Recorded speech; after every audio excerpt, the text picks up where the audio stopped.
So he doesn't like when the president can't fire at will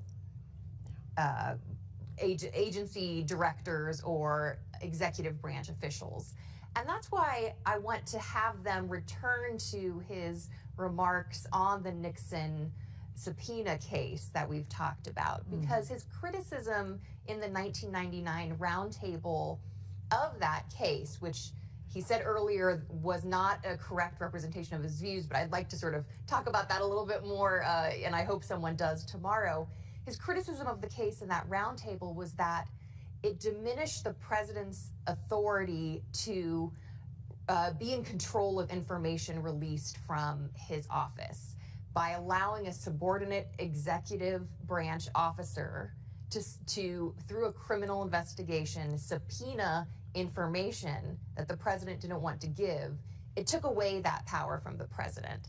And that fits in line with his other views about the diminishment of presidential power being something that's constitutionally questionable. I think today, they're really focused on getting to the substance of his views. And it's the interesting part of the nomination process where the supporters of the nominee sort of hope that there's a collective amnesia about how we got to this point in the first place. You think back to how President Trump, during the campaign especially, talked about the kind of people that he would nominate to the Supreme Court. He had his few litmus tests. The one that we've talked about probably the most is someone who would overturn Roe versus Wade. And then, again, on that topic, you get to the hearing, and then it's all about how he respects precedent and will keep an open mind and listen to both. So it's, it's trying to have it both ways a little bit, pandering to the base, but also trying to have him give the usual answers.